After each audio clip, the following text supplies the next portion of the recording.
To another edition of Digital Marketing 101. I am Solomon Timothy. Today's question is, what is digital PR? Digital PR is something I talk about a lot. It's because I believe in it, I do a lot of it, and I'll explain to you what it is so that you can decide this is something that you'd like to do at your organization. So essentially what we do here at OneIMS is we have an entire team that is focused on outreaching to different sites that are journals, or maybe it's research websites or things like that. Those are like content sites essentially, to get our clients published there. So these are relevant industry sites. Site 1, Site 2, these are, depending on your industry, there's certain sites out there that people visit, right? And they have their own social channels and everything. They may have conferences that they run, they have webinars, they may have maybe a printed magazine. They're thought-leading articles or a collection of articles on these websites. These are journals, that's PR sites that we go to and we outreach to them. So we email them and we say, hey, my client John would love to contribute a piece of content. Here is a topic 1. Here's another topic. We read such and such on your content.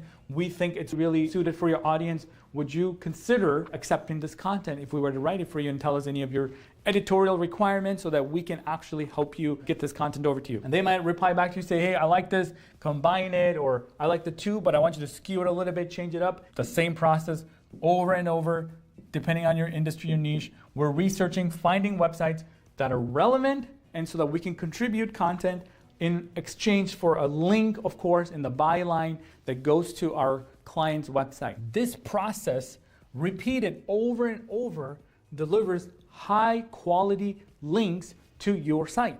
And why do we need this high quality links? It tells Google that we're relevant for this particular topic. The links are coming from amazing websites, right? These are A+ websites that are relevant. And it takes a lot of time. I'm not gonna tell you this is like a 2-minute exercise. You fill out a form and all of a sudden they're desperate for your content. It could take 2 months to get one article published. They might say, you know what, call me back in next quarter. But the fact of the matter is just keeping up with these relationships, and this site might be B and B+ or whatever. Different sites have different quality, of course, depending on what you sell and what they offer in terms of content.